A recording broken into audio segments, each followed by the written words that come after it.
Bahagia, Ibu dan Bapak Guru Hebat Indonesia. Perkenalkan, nama saya Dian Noviana Ertanti, calon guru penggerak Angkatan 10 Kabupaten Wonogiri, dengan Bapak Pariyadi sebagai fasilitator dan Ibu Nurul Istiqomah sebagai pengajar praktik. Video ini berisikan tentang implementasi budaya positif di sekolah, serta berbagi pemahaman dan pengalaman penerapan budaya positif sebagai aksi nyata modul 1.4 penerapan budaya positif. Penerapan budaya positif yang pertama yaitu keyakinan kelas. Pada kesempatan kali ini, saya akan mengimplementasikan budaya positif keyakinan kelas. Keyakinan kelas merupakan pernyataan universal yang dibuat dalam kalimat positif sebagai kesepakatan bersama yang dapat diterapkan pada suatu lingkungan tertentu. Hal yang melatar belakangi saya untuk membuat keyakinan kelas ini adalah beberapa murid kurang nyaman dengan peraturan sekolah. Mereka beranggapan bahwa apabila melanggar peraturan akan menerima hukuman atau sanksi dari sekolah yang dapat mempermalukan diri sendiri. Tujuan dari kegiatan ini adalah 1. Menumbuhkan rasa disiplin dan tanggung jawab serta karakter kuat sebagai wujud manusia merdeka. 2. Membangun budaya positif di sekolah melalui keyakinan terhadap nilai-nilai kebajikan universal.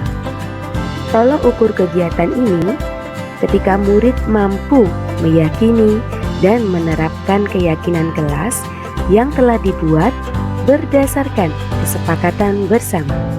Kemudian terjalinnya kolaborasi positif antara guru dan murid dalam kegiatan membuat keyakinan kelas bersama. Dalam kegiatan pembentukan keyakinan kelas ini, tentunya saya tidak bisa bekerja sendiri. Saya membutuhkan dukungan dari pihak-pihak terkait, seperti dukungan dari kepala sekolah, guru, murid, dan seluruh warga sekolah yang terlibat di dalamnya. Nah, yuk kita intip proses pembuatan keyakinan kelas di kelas 8A. Yang pertama adalah setiap murid melakukan curah pendapat melalui kertas kecil atau post-it yang sudah saya bagikan. Curah pendapat ini tujuannya adalah agar murid menyuarakan ide-ide mereka tentang kelas impian yang mereka miliki atau yang mereka bayangkan, sehingga setiap murid menyumbangkan suara mereka untuk membentuk keyakinan kelas. Kegiatan selanjutnya adalah mengumpulkan semua curah pendapat murid.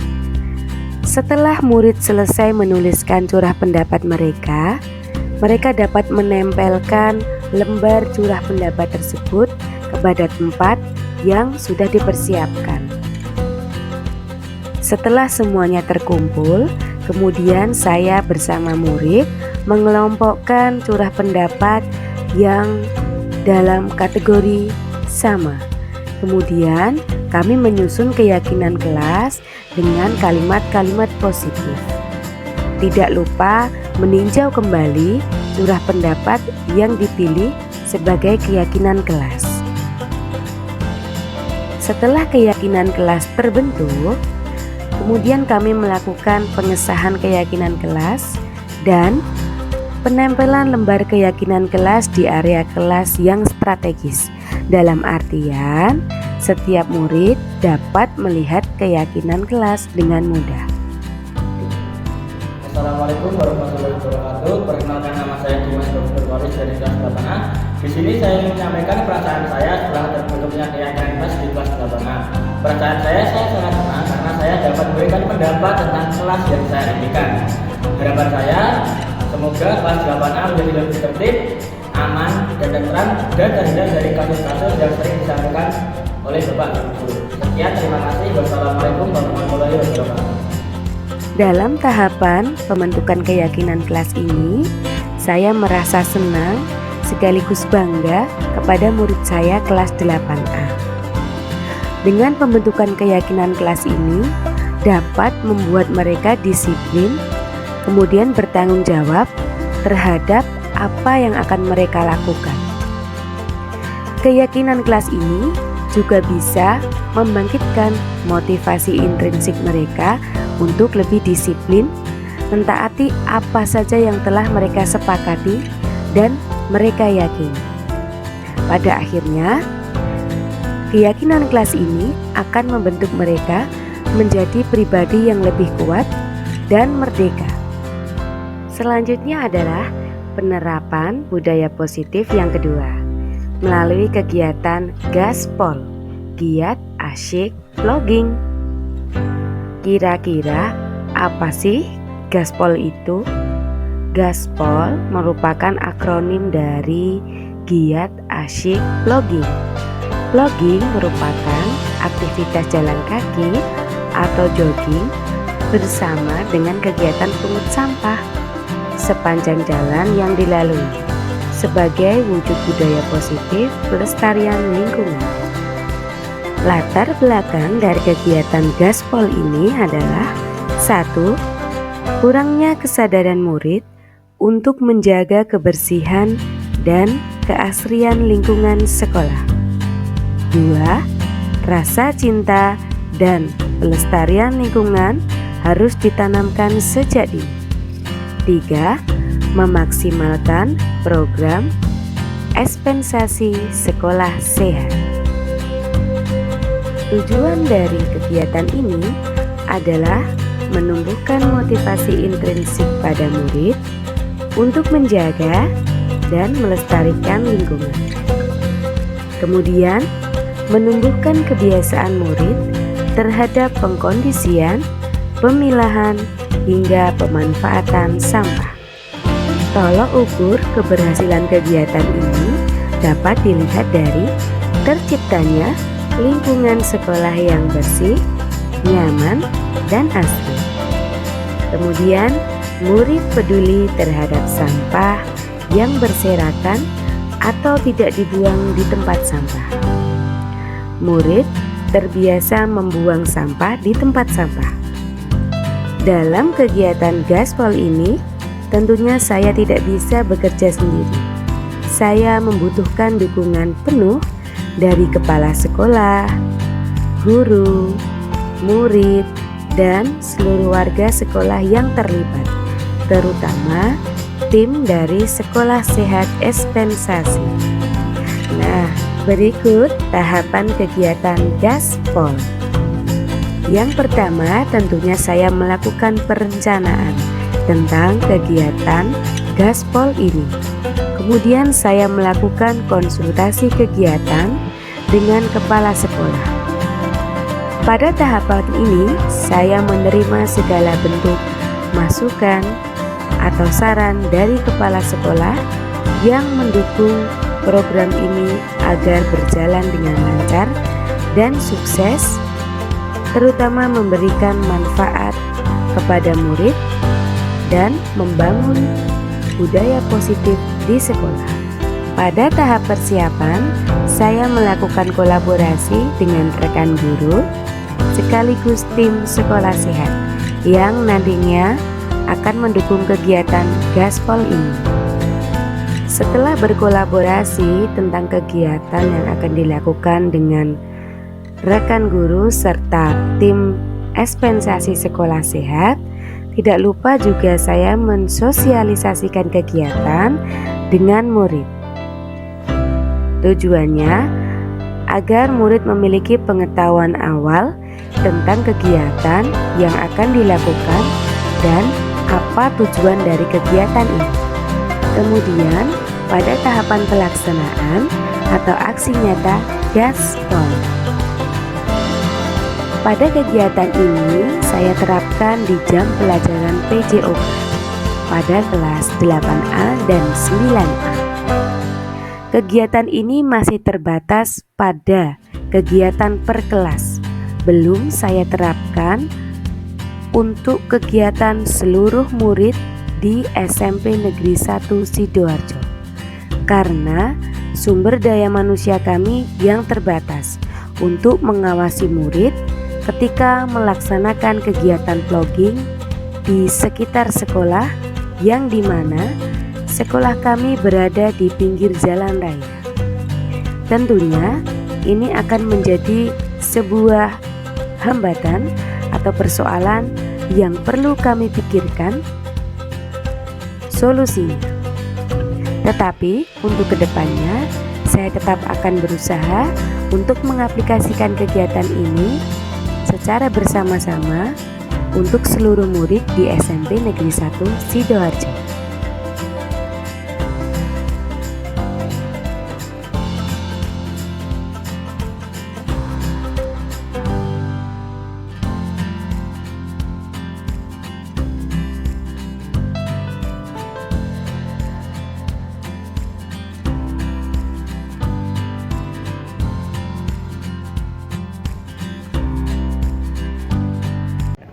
Assalamualaikum warahmatullahi wabarakatuh.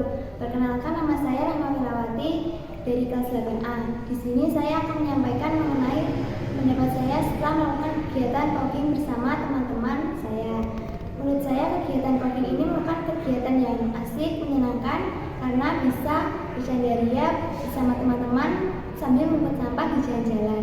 Dengan diadakan kegiatan vlogging ini akan membuat lingkungan menjadi bersih, terhindar dari sampah sehingga enak dipandang.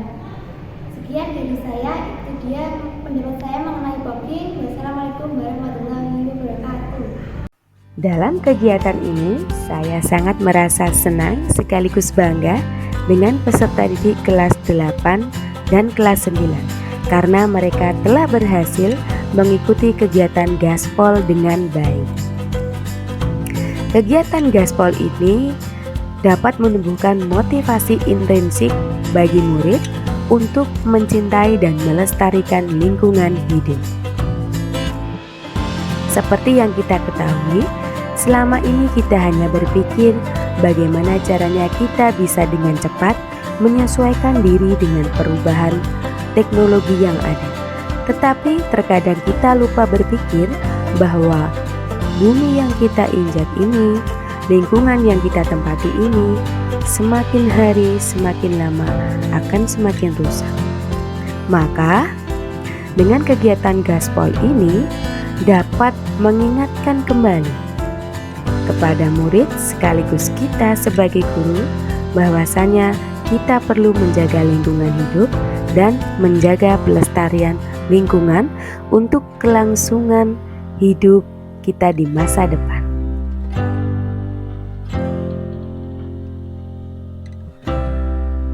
Segitiga restitusi merupakan suatu proses dialog yang dijalankan guru atau orang tua untuk menghasilkan murid yang mandiri dan bertanggung jawab. Langkah-langkah penerapan segitiga restitusi yang pertama adalah menstabilkan identitas, yang kedua validasi tindakan yang salah, dan yang ketiga adalah menanyakan keyakinan. Prinsip dalam langkah awal menstabilkan identitas adalah: 1. Membuat kesalahan adalah bagian dari proses belajar. 2. Menggeser identitas gagal ke identitas sukses. Kemudian pada tahap validasi tindakan yang salah, memakai prinsip setiap perilaku berupaya memenuhi kebutuhan tertentu, dan mengenali dan mengakui kebutuhan murid akan memperbaiki hubungan guru dengan murid. Yang terakhir adalah menanyakan keyakinan. Di sini, murid akan diberikan pertanyaan-pertanyaan bermakna untuk memunculkan motivasi intrinsik, yang nantinya murid mampu mengaitkan keyakinan dengan tindakan yang salah.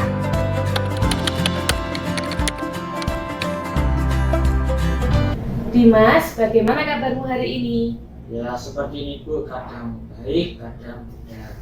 Apakah kamu tahu kenapa Budian memanggil kamu ke sini? Tidak Bu, apakah saya melakukan kesalahan?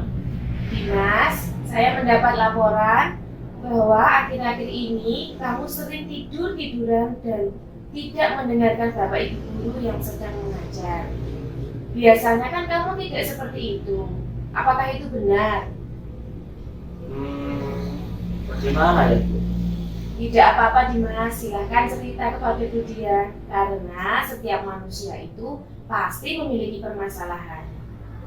Ya betul Bu, jadi begini, orang tua saya janji kepada saya jika nilai ulangan saya bagus, mereka akan berikan saya HP. Tapi sampai saat ini saya belum diberikan HP Bu. Itu kan namanya bohong Bu. Oh, pantas saja jika kamu merasa marah dan kecewa ya. Lalu, bagaimana bentuk rasa kecewa tersebut, Dimas? Ya saya marah lah Bu. Saya balas saja dengan tidak memperhatikan Bapak Ibu guru di kelas. Biar saja nilai saya jelek. Wah, pasti itu semua ada alasannya ya. Iyalah Bu, saya sudah capek-capek belajar supaya nilai ulangan saya bagus, supaya diberikan HP, tapi malah saya dibohongi sama orang tua saya. Ya, wajar jika kamu merasa marah. Tapi dia sangat menghargai tindakanmu yang tidak berbuat lebih buruk lagi. Contohnya, kamu bisa saja membolos tidak masuk ke sekolah. Sekarang kita pikirkan, apakah tindakanmu tidur-tiduran di kelas, kemudian tidak memperhatikan pelajaran, sesuai dengan keyakinan kelas kita? Sebetulnya tidak Bu. Nah, menurut kamu, keyakinan apa yang kamu langgar?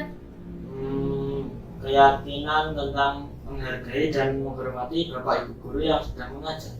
Ya, betul. Menurut kamu, keyakinan tersebut penting tidak? Penting sekali Bu. Baik, jika itu penting, apa yang harus kamu lakukan ketika kamu sedang marah, Dimas? Saya harus tetap menghormati dan menghargai Bapak Ibu guru yang sedang mengajar meskipun saya sedang ada masalah. Ya, kamu bersedia memperbaiki masalah ini, Dimas? Bersedia Bu. Ya, kira-kira apa yang kamu lakukan untuk memperbaiki masalah ini? Saya akan kembali fokus kepada pelajaran dan saya akan berkomunikasi kepada kedua orang tua saya tentang hadiah yang mereka janjikan itu. Ya, baik, tepat sekali jawabanmu, Dimas. Nah, tetap semangat ya. Sekarang kamu boleh pulang. Baik Bu, terima kasih. Ya.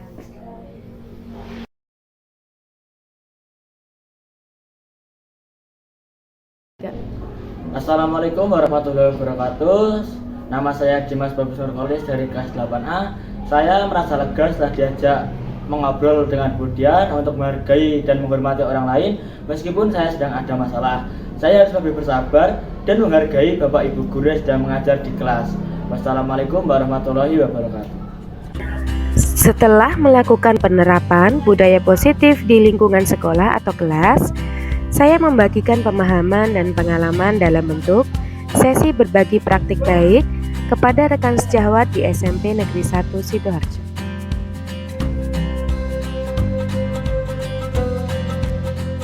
Berikut tahapan kegiatan berbagi pemahaman dan pengalaman penerapan budaya positif di SMP Negeri 1 Sidoarjo. Yang pertama adalah mengkomunikasikan kegiatan yang akan dilakukan kepada kepala sekolah dan bagian kurikulum. Yang selanjutnya adalah menyusun materi yang akan digunakan dalam berbagi praktik baik penerapan disiplin positif di sekolah. Berikut materi yang akan disampaikan pada berbagai praktik baik penerapan budaya positif di sekolah. Tujuan dari presentasi hari ini adalah meningkatkan pengetahuan dan pemahaman tentang konsep-konsep inti budaya positif. Kemudian, membangun budaya positif di sekolah sebagai bentuk pembelajaran yang berpihak kepada murid. Konsep-konsep inti budaya positif dapat menumbuhkan karakter pada murid, terutama karakter disiplin dan bertanggung jawab. Di sini murid akan memahami perilaku mereka sendiri, dapat mengambil inisiatif, bertanggung jawab atas pilihan, dan menghargai diri sendiri serta orang lain dan nilai-nilai yang mereka percaya. Kita ambil contoh perbandingannya dengan hidup tumbuh-tumbuhan seorang petani. Dalam hakikatnya, sama kewajibannya dengan seorang pendidik yang menanam padi misalnya, hanya dapat menuntun tumbuhnya padi. Ia dapat memperbaiki kondisi tanah, memelihara tanaman padi, memberi pupuk dan air, membasmi ulat-ulat, jamur-jamur yang mengganggu hidup tanaman padi, dan lain sebagainya. Ini menunjukkan bahwa sikap petani bisa disebut sebagai budaya atau disiplin positif yang menumbuhkan atau membangun ekosistem positif pula. Hasilnya, tanaman padi akan tumbuh dengan subur dan panen akan lebih maksimal. Berikut konsep-konsep inti yang akan kita pelajari hari ini.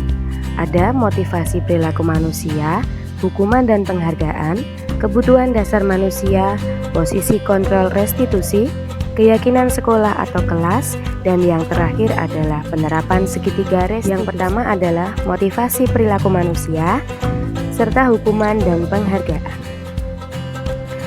Setiap apa yang dilakukan murid pasti memiliki motivasi tertentu atau tujuan tertentu. Di antaranya, 1. Menghindari ketidaknyamanan, 2. Untuk mendapatkan imbalan dari orang lain, dan ketiga, untuk menjadi orang yang mereka inginkan dan lebih menghargai diri sendiri sesuai nilai-nilai yang mereka yakini. Motivasi yang ketiga ini adalah motivasi yang terbaik, yaitu motivasi yang lahir dari dalam diri murid itu sendiri. Ibu dan Bapak guru hebat, saya memiliki pertanyaan pemantik untuk Bapak Ibu semuanya, yaitu apakah hadiah membuat anak lebih bersemangat belajar? Ibu dan Bapak guru hebat, saya memiliki. Kemudian, apakah memberikan hukuman kepada anak dengan hal positif seperti membaca ayat kitab suci, membersihkan halaman, membaca buku adalah hal yang tepat agar anak lebih disiplin? Nah, Bapak Ibu, simpan jawaban kalian dulu ya. Berikut ini adalah contoh tindakan hukuman atau sanksi atau konsekuensi. Yuk kita identifikasi bersama. Berikut ini adalah contoh. Selanjutnya, Ibu dan Bapak guru hebat, mari kita lihat perbedaan hukuman dan sanksi atau konsekuensi dari tabel yang disajikan pada tayangan berikut ini. Yang pertama, hukuman adalah sesuatu yang menyakitkan dan harus terjadi. Kemudian, sanksi adalah sesuatu yang harus terjadi. Hukuman membuat anak sakit, fisik maupun hati, untuk jangka waktu yang lama. Sanksi membuat anak merasa tidak nyaman dalam jangka waktu yang pendek. Hukuman akan membuat anak membenci kedisiplinan. Kemudian, sanksi membuat anak menghargai dari disiplin itu sendiri. Hukuman bersifat paksaan, sedangkan sanksi bersifat sebagai stimulus dan tanggapan. Hukuman mendorong anak menyakiti dirinya sendiri. Kemudian, sanksi membantu anak agar mudah menyesuaikan diri dengan permasalahan yang ada. Hukuman menciptakan anak memiliki konsep diri yang buruk. Kemudian, sanksi menumbuhkan motivasi konsep diri yang baik, karena di sini mereka bertanggung jawab atas apa yang telah mereka lakukan. Hukuman membuat anak merasa takut dan menyembunyikan kesalahan. Pada sanksi, anak belajar untuk mematuhi peraturan. Pada hukuman, anak dibuat merasa bersalah, dipermalukan, dan merasa tidak dihargai. Sanksi juga menyebabkan kehilangan hak, dibuat tidak nyaman, tetapi setidaknya pada sanksi mereka diajarkan untuk bertanggung jawab atas apa atau kesalahan yang telah dilakukan. Yang selanjutnya adalah dihukum oleh penghargaan. Ini merupakan jawaban dari pertanyaan pemantik yang ada di depan tadi. Ibu dan bapak guru hebat, ternyata penghargaan juga memiliki pengaruh jangka panjang dan jangka pendek. Kemudian penghargaan itu sebenarnya bisa bersifat menghukum. Penghargaan mengurangi ketepatan, dan penghargaan juga dapat merusak hubungan antara guru dengan murid. Selanjutnya kita beralih ke 5 kebutuhan dasar manusia. Di sini ada kasih sayang, kebutuhan bertahan hidup, kebebasan, penguasaan, dan kesenangan.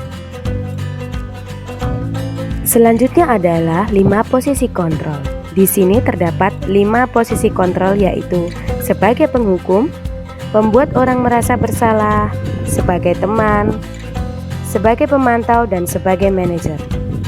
Posisi yang paling ideal diterapkan oleh seorang guru adalah sebagai seorang manajer, di mana guru memberikan pertanyaan-pertanyaan bermakna kepada murid sehingga dapat menumbuhkan motivasi intrinsik dari dalam diri murid untuk menemukan solusi dari masalah yang dihadapinya. Kemudian kita berlanjut kepada keyakinan sekolah atau kelas. Ibu dan bapak guru hebat, kenapa disebut keyakinan ya, bukan peraturan kelas? Nah, kira-kira apa pendapat ibu dan bapak semuanya? Berikut tahapan dalam pembentukan keyakinan kelas. 1. Lihat daftar kebajikan yang telah disusun bersama. 2. Tentukan nilai-nilai kebajikan yang ingin dijadikan perhatian utama di kelas. Kemudian perhatikan curah pendapat dalam kelas. 3. Sempurnakan beberapa daftar nilai-nilai kebajikan yang utama. Bahas kembali dalam kelompok atau kelas. 4. Buatlah poster atau muat di sosial media tentang keyakinan kelas yang telah berhasil dibentuk di dalam kelas. Ibu dan bapak guru hebat, hal-hal yang perlu diperhatikan dalam menyusun keyakinan kelas adalah keyakinan kelas harus berupa pernyataan universal. Pernyataan keyakinan kelas senantiasa dibuat dalam bentuk atau kalimat positif. Keyakinan kelas hendaknya tidak terlalu banyak sehingga mudah diingat dan dipahami oleh semua warga kelas. Keyakinan kelas sebaiknya sesuatu yang dapat diterapkan di lingkungan tersebut. Semua warga kelas hendaknya ikut berkontribusi dalam membuat keyakinan kelas lewat kegiatan curah pendapat. Keyakinan kelas ada baiknya selalu diperbarui.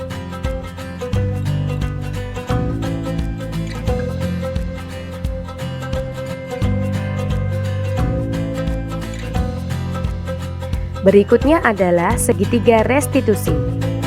Ini merupakan proses menciptakan kondisi bagi peserta didik untuk memperbaiki kesalahan mereka, sehingga mereka bisa kembali pada kelompok mereka dengan karakter yang lebih kuat. Terdapat 3 tahapan dalam penerapan segitiga restitusi. Yang pertama adalah menstabilkan identitas. Sebagai seorang guru, kita dapat melakukan percakapan seperti setiap orang pasti pernah melakukan kesalahan. Kamu bukan satu-satunya yang memiliki masalah di dalam hidup. Setelah itu, kita dapat melakukan validasi tindakan. Guru dapat memberikan pertanyaan-pertanyaan seperti berikut. Adakah cara yang lebih efektif untuk mendapatkan apa yang kamu butuhkan? Kamu tentu punya alasan ya mengapa melakukan hal itu. Yang terakhir adalah menanyakan keyakinan. Guru dapat melakukan atau memberikan pertanyaan seperti berikut. Kamu ingin menjadi orang seperti apa? Tindakanmu yang bermalas-malasan di dalam kelas kira-kira melanggar keyakinan kelas kita yang bagian apa? Ibu dan Bapak guru hebat, mari kita lihat cuplikan tayangan dari penerapan segitiga restitusi yang sudah saya lakukan kepada Ananda Aini kelas 8A yang memiliki permasalahan di dalam kelas. Assalamualaikum Aini. Waalaikumsalam. Begini, tempo hari Budin mendapat laporan bahwasannya kamu marah dan menendang kursi milik Amanda. Apakah itu betul? Iya betul Bu, tapi saya kesal banget Bu. Kenapa kesal? Soalnya Amanda itu terus-menerus mencontoh pekerjaan saya, kan bukan hanya PR saja, tapi juga seluruh tugas-tugas saya. Oh begitu. Pantas saja kalau kamu kesal ya. Kalau Budian ada di posisi kamu, pasti Budian juga akan melakukan hal yang sama. Iya Bu. Lalu, apa yang kamu lakukan kepada Amanda? Saya marah-marah berusaha memaki-maki Amanda dan tanpa sadar saya menendang kursi yang Amanda duduki hingga bergeser Bu. Oh begitu. Pasti kamu melakukan hal tersebut bukan tanpa alasan ya. Ya jelas dong Bu, masa iya saya harus diam saja melihat Amanda terus-menerus mencontoh pekerjaan saya? Kan saya sudah bersusah payah mengerjakannya Bu. Oke Aini, Budian sangat menghargai tindakan kamu yang tidak lebih dulu melakukan hal itu kepada Amanda. Contohnya kamu bisa saja memukul atau mencubit Amanda. Sekarang kita pikirkan, apakah tindakanmu menendang kursi milik Amanda itu sesuai dengan keyakinan kelas kita? Itu tidak baik Bu. Ya, keyakinan kelas apa yang kamu langgar? Tidak menghargai sesama teman. Ya betul. Apakah menghargai sesama teman itu penting? Sangat penting Bu. Ya, jika itu penting, keyakinan kelas apa yang harus kamu terapkan ketika kamu marah? Harus lebih sadar dan menghargai sesama teman. Oke, kamu bersedia memperbaiki masalah ini? Bersedia Bu. Ya. Apa yang akan kamu lakukan untuk memperbaiki masalah ini, Aini? Saya harus lebih bersabar dan mengenal saya dalam menghadapi masalah dan melaporkan teman saya yang mencontoh pada guru mata pelajaran dan atau ke wali kelas. Oke, tepat sekali tindakanmu. Ya, tetap semangat. Ya. Setelah ini kamu boleh meninggalkan ruangan ini. Iya Bu, terima kasih Bu. Assalamualaikum warahmatullahi wabarakatuh. Perkenalkan, nama saya Khatrunada Dalal Nur Aini dari kelas 8A. Saya senang berdiskusi dengan Budian. Saya harus lebih bersabar dan menghargai sesama teman ketika dalam menghadapi masalah. Terima kasih. Wassalamualaikum warahmatullahi wabarakatuh.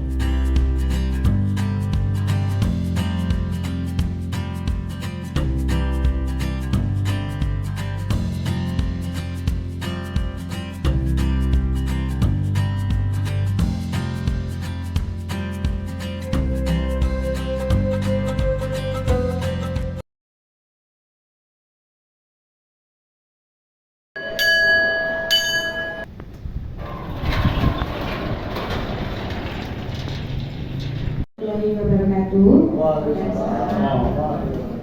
Oke, terima kasih atas waktu yang diberikan kepada saya, kepada yang terhormat Kepala SMP Negeri 1 Sidoarjo, Ibu Rina Istiqomah Kustadi MPD, kemudian yang saya hormati Ibu dan Bapak guru hebat SMP Negeri 1 Sidoarjo. Semoga kehadiran Bapak Ibu di sini semuanya membawa manfaat untuk kita semuanya. Sebelum saya memulai sesi berbagi praktik baik, kita mulai dengan bacaan Bismillah bersama-sama. Bismillahirrahmanirrahim. Sekali lagi saya ucapkan terima kasih atas waktu yang diberikan oleh Bapak Ibu semuanya, sehingga hari ini saya akan menyampaikan berbagi praktik baik tentang penerapan budaya positif di sekolah. Ya, ini saya berbagi ini adalah sebagai wujud implementasi dari modul 1.4 pendidikan guru penggerak angkatan 10 Kabupaten Wonogiri. Next. Nah, di sini kita akan belajar tentang disiplin positif. Yuk, next lagi. Nah, tujuannya adalah saya paham dan saya tahu betul bahwa Bapak Ibu guru SMP Negeri 1 Sidoarjo ini pastinya sudah menerapkan disiplin-disiplin baik, budaya positif yang ada di sekolah ini. Nah, tujuannya agar meningkatkan pengetahuan dan pemahaman tentang konsep inti dari budaya positif. Kemudian membangun budaya positif di sekolah sebagai bentuk pembelajaran yang berpihak kepada murid.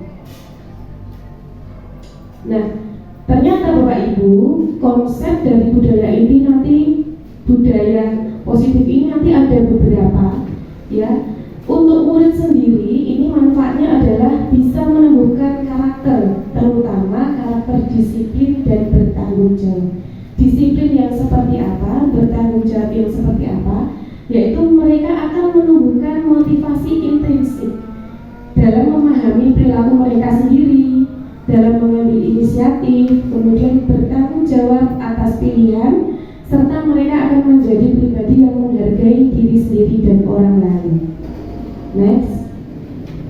Nah, kita ambil contoh. Di sini saya ambil filosofi pemikiran Ki Hajar Dewantara dari dasar-dasar pendidikan.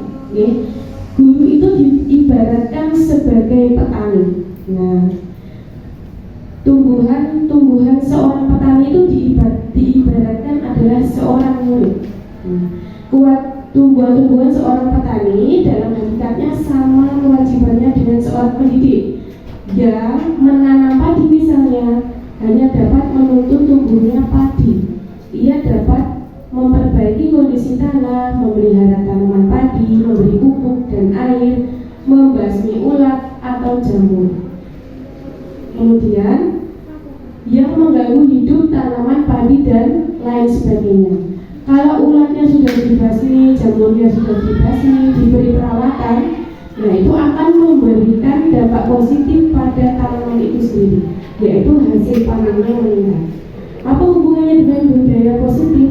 Nah, hal-hal yang dilakukan oleh petani tadi, ya seperti membasmi tanaman, membasmi hama, kemudian memberi pupuk, sama dengan halnya kita menuntun anak yang mungkin dari tidak tahu, tidak bisa berhitung menjadi berhitung.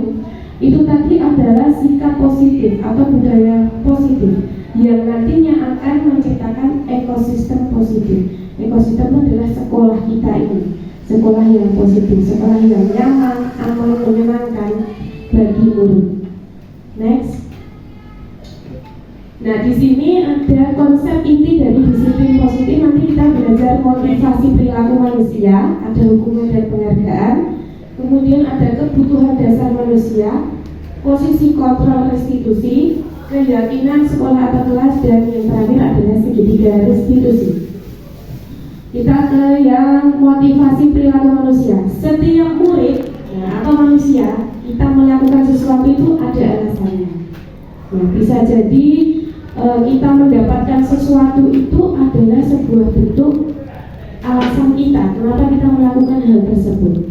Di sini ada 3 motivasinya. 1, menghindari ketidaknyamanan. 2, untuk mendapatkan imbalan dari orang lain. Yang ketiga, untuk menjadi orang yang mereka inginkan dan menghargai diri sendiri serta nilai-nilai yang dia yakini. Nah, ini motivasi yang ketiga ini adalah motivasi intrinsik yang kita coba tumbuhkan pada atau melalui budaya positif di sekolah. Next. Nah, sebelumnya saya ingin memberikan pertanyaan untuk Bapak Ibu semuanya. Okay? Nah, ini ada pertanyaan pembanding. Apakah hadiah membuat anak lebih semangat belajar? Ya, bagaimana jawabannya? Ya. Setuju ya? Ya, disimpan dulu jawabannya. Next. Selanjutnya adalah nih, memberikan hukuman kepada murid dengan hal positif seperti membaca ayat kitab suci, membersihkan halaman, membaca buku adalah hal yang tepat agar anak lebih disiplin. Menurut Bapak bagaimana? Setuju atau tidak? Setuju. Ya, kita simpan dulu jawabannya. Next. Nah, di sini ada list tindakan guru. Nah, kita belajar, kita mencoba untuk mencari ini hukuman atau sanksi atau konsekuensi. Ya, kita coba ya dari yang nomor 1. Mencatat 100 kali dalam buku kalimat saya tidak akan terlambat lagi karena terlambat ke sekolah. Hukuman atau konsekuensi? Hukuman, oke. Lari mengelilingi lapangan basket 2 kali karena terlambat hadir ke sekolah. Hukuman. Murid diminta untuk push up 15 kali karena tidak menggunakan masker ke sekolah. Hukuman. Menggantikan kertas tugas teman yang telah dicoret-coret. Konsekuensi. Membersihkan tumpahan air di meja tulis karena tersenggol saat belajar. Membersihkan coretan yang dibuatnya di meja tulis. Yang terakhir ini, lari mengelilingi lapangan basket 2 kali karena terlambat 10 menit untuk pelajaran olahraga. Ayo, yang konsekuensi angkat tangan. Yang hukuman angkat tangan. Tidak ada, 1. Ya, yang terakhir ini termasuk konsekuensi. Next. Nah, ini Bapak Ibu, hukuman dan sanksi atau konsekuensi perbedaannya di sini. Hukuman itu sesuatu yang menyakitkan dan harus terjadi. Kalau sanksi itu sesuatu yang sudah harus terjadi. Nah, kalau kamu melakukan ini, harusnya seperti ini. Membuat anak sakit, hukuman cenderung seperti itu. Dan fisik maupun hati untuk jangka waktu yang lama. Kemudian sanksi membuat anak merasa tidak nyaman dalam jangka waktu pendek. Hukuman akan membuat anak membenci kedisiplinan, sedangkan anak, kalau sanksi itu anak menjadi menghargai yang namanya disiplin. Hukuman bersifat paksaan, kemudian sanksi itu bersifat stimulus tanggapan. Kita memberikan rangsangan kepada murid. Kemudian hukuman mendorong anak menyakiti diri sendiri. Sanksi atau konsekuensi mendorong anak agar mudah menyesuaikan diri. Kalau kamu salah seperti ini, perbuatanmu harus untuk memperbaikinya harus seperti ini. Kemudian hukuman konsep diri yang buruk. Nah, anak itu jadi mikir apa aku tuh buruk, apa aku tuh buruk, seperti itu.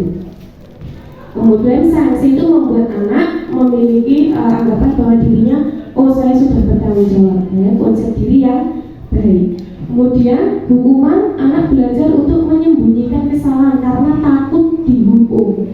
Kemudian sanksi anak belajar untuk mematuhi peraturan sekolah. Dari hukuman anak merasa marah, rasa bersalah, kemudian ada rasa dipermalukan dan merasa tidak dihargai. Kemudian kalau sanksi itu dia akan merasa kehilangan hak, dibuat tidak nyaman, diasingkan untuk sementara, tapi nanti dia akan kembali ke kelompoknya lagi menjadi pribadi yang lebih kuat.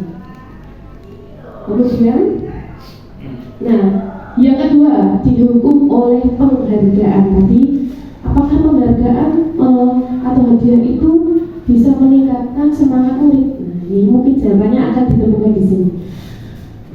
Dihukum oleh penghargaan. Nah, ini ada pengaruhnya, ternyata pengaruh jangka pendek dan jangka panjang. Tentunya anak itu kalau berhasil mendapatkan hadiah itu ada motivasi, tapi motivasinya lebih banyak dari luar daripada dari dalam diri. Kemudian penghargaan itu ternyata bersifat menghukum. Misalnya saya punya murid namanya si A, dapat ranking 1, nanti saya belikan coklat 1 box. Nah, kemudian dia setelah itu menjadi terpaku bahwasanya aku harus belajar terus supaya ranking 1, sampai dia tidak memiliki waktu untuk diri sendiri atau bermain, terpaksa belajar terus. Nah, itu kan sebuah seperti hukuman. Kemudian penghargaan mengurangi ketepatan. Contohnya, ayo yang selesai duluan boleh keluar. Nah, itu berarti nanti mungkin jawabannya dia ya sudah selesai tapi menjadi kurang tepat. Nah, kemudian penghargaan merusak hubungan. Contohnya misalnya ya ranking 1 si A, terus tahun besok ganti si B, si A nggak dapat penghargaan lagi. Nah, itu akan mengurangi rasa ketulusannya, rasa sayangnya, mungkin ada rasa marahnya juga terhadap guru atau wali kelasnya. Next. Nah, di sini kita menginjak yang ketiga, yaitu kebutuhan dasar manusia. Ada kasih sayang, rasa diterima oleh keluarga, oleh orang terdekat, kemudian bertahan hidup, terus kebebasan, ingin bebas berekspresi, ya tidak terikat oleh apapun, memiliki pikiran pandangan sendiri. Kemudian penguasaan, di sini bukan sebagai bos, bukan nih, tapi rasa ingin diakui seperti itu. Kemudian dan kesenangan, nah butuh hiburan, butuh hal yang menyenangkan seperti itu. Apabila murid melakukan hal yang tidak baik, itu tentunya ada 5 kebutuhan dasar yang tidak terpenuhi. Mungkin salah satu atau salah 2, seperti itu. Next.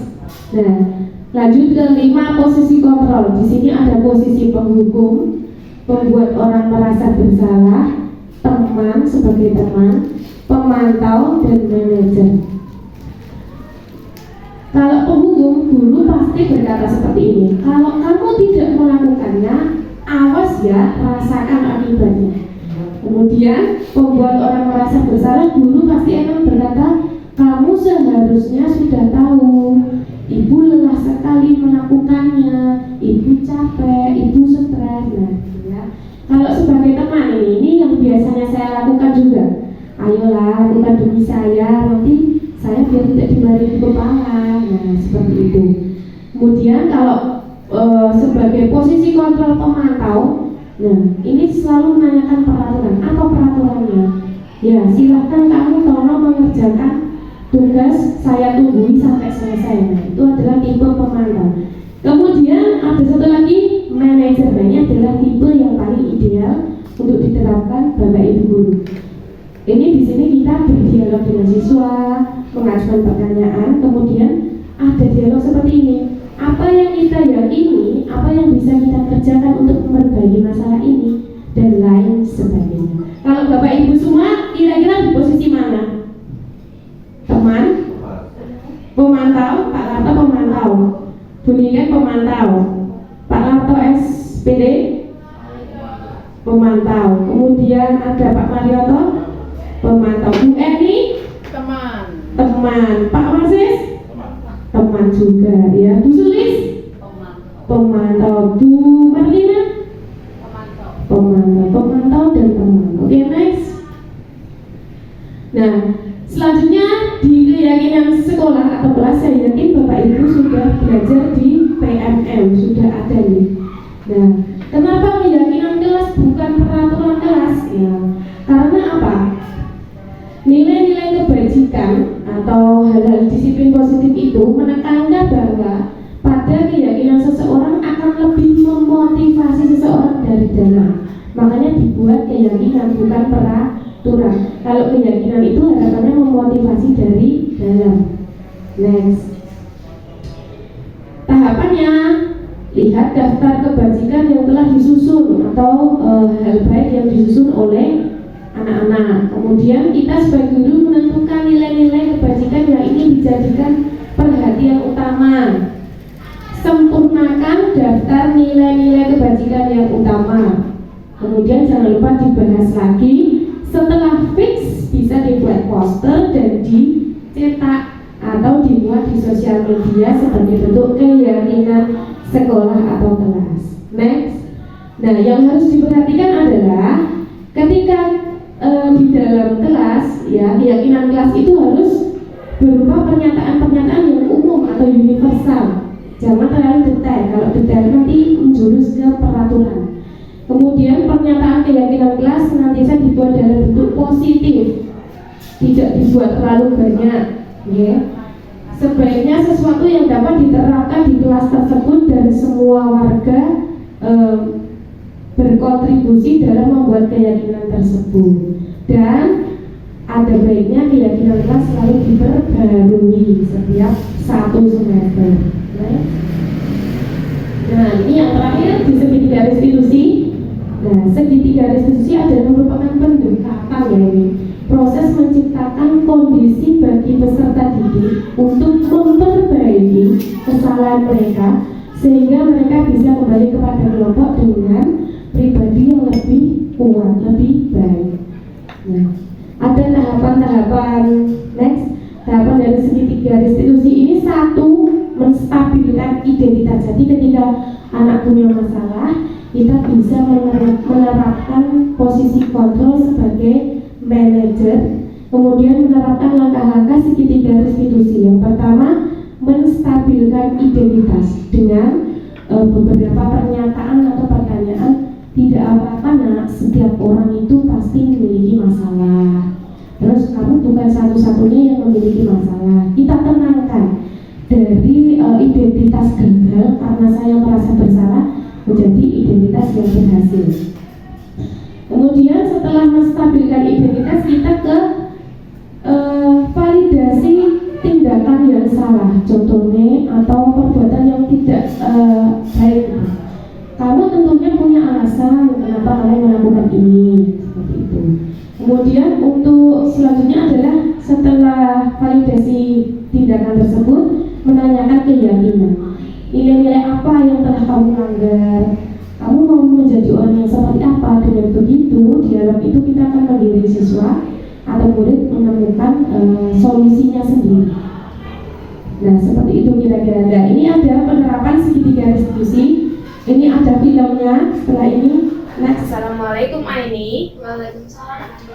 Begini, tempo hari Budin mendapat laporan bahwasanya kamu marah dan menendang kursi milik Amanda. Apakah itu betul? Iya betul Bu, tapi saya kesal banget Bu. Kenapa kesal? Soalnya Amanda itu terus-menerus mencontohkan pekerjaan saya, kan bukan hanya PR saja, tapi juga seluruh tugas-tugas saya. Oh begitu. Pantas saja kalau kamu kesal ya. Kalau Budian ada di posisi kamu, pasti Budian juga akan melakukan hal yang sama. Iya Bu. Lalu, apa yang kamu lakukan kepada Amanda? Saya marah-marah berusaha memaki-maki Amanda dan tanpa sadar saya menendang kursi yang Amanda duduki hingga bergeser Bu. Oh begitu. Pasti kamu melakukan hal tersebut bukan tanpa alasan ya. Ya jelas dong Bu, masa iya saya harus diam saja melihat Amanda terus-menerus menjaga pekerjaan saya? Kan saya sudah bersusah payah mengerjakannya Bu. Oke Aini, Budian sangat menghargai tindakan kamu yang tidak lebih dulu melakukan hal itu kepada Amanda. Contohnya kamu bisa saja memukul atau mencubit Amanda. Sekarang kita pikirkan, apakah tindakanmu menendang kursi milik Amanda itu sesuai dengan keyakinan kelas kita? Itu tidak baik Bu. Ya, keyakinan kelas apa yang kamu langgar? Tidak menghargai sesama teman. Ya betul. Apakah menghargai sesama teman itu penting? Sangat penting Bu. Ya, jika itu penting, keyakinan kelas apa yang harus kamu terapkan ketika kamu marah? Harus lebih sadar menghargai sesama teman. Oke, kamu bersedia memperbaiki masalah ini? Bersedia Bu. Ya. Apa yang akan kamu lakukan untuk memperbaiki masalah ini, Aini? Saya harus benar-benar bersabar dengan anak saya yang menghadapi masalah dan melaporkan teman saya yang mencontoh pada guru mata pelajaran dan atau ke wali kelas. Oke, tepat sekali tindakanmu. Ya, tetap semangat. Ya. Setelah ini kamu boleh meninggalkan ruangan ini. Iya Bu, terima kasih Bu. Ini testimoninya setelah apa yang dibicarakan, kemudian solusinya seperti apa. Assalamualaikum warahmatullahi wabarakatuh. Perkenalkan, nama saya Khatruna Dadalang Nur Aini dari kelas 8A. Saya senang berdiskusi dengan Budian. Saya harus lebih bersabar dan menghargai sesama teman ketika dalam menghadapi masalah. Terima kasih. Wassalamualaikum warahmatullahi wabarakatuh. Next. Nah, ini beberapa dokumentasi saya membuat keyakinan kelas. Next. Next. Nah, ini keyakinan kelasnya menjaga ketenangan, ketertiban, kebersihan, dan keamanan kelas. 2. Disiplin dan sopan santun kepada guru dan semua teman. Dan yang ketiga, saling menghargai, membantu, dan mengingatkan antar teman. Nah, sudah selesai. Oke, terima kasih. Berikut pemaparan sesi berbagi praktik baik yang saya bisa bagikan kepada Bapak Ibu semua. Dan saya yakin ilmu ini akan bermanfaat sekali ketika diterapkan dengan baik dan tepat. Nah, Yang terakhir, saya ingin meminta testimoni dari salah satu ibu atau bapak yang berkenan maju ke depan hari ini belajar apa, kemudian nanti ke depannya akan berbuat seperti apa. Monggo, waktu saya persilahkan. Ada? Ya, silakan Bapak. Boleh maju ke depan.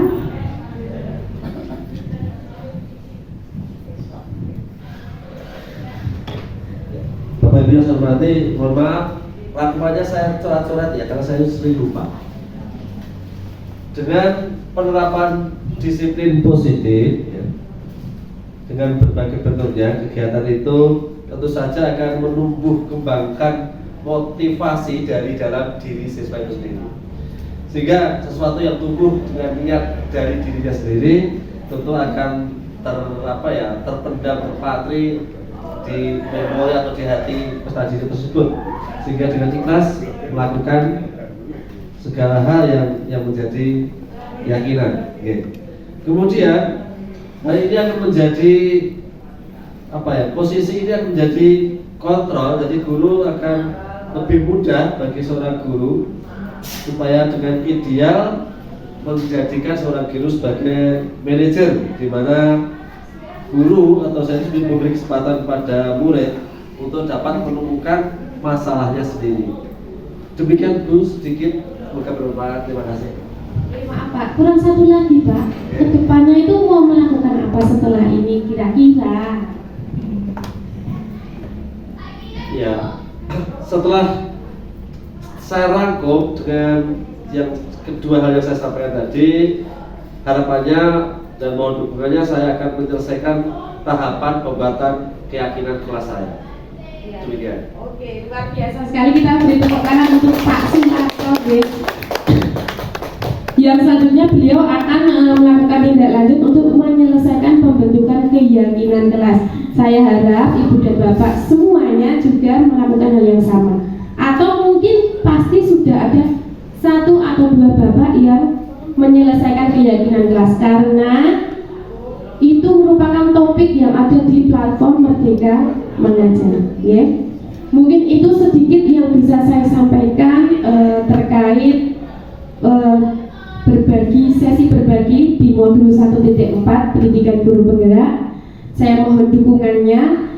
Semoga semua yang saya lakukan ini berjalan dengan baik dan bisa memberikan manfaat untuk sekolah ini dan untuk Bapak Ibu guru senior saya. Ada kata kurang berkenan, saya mohon maaf sekali, dan mohon maaf juga sudah mengganggu waktu istirahatnya. Wassalamualaikum warahmatullahi wabarakatuh. Terima kasih.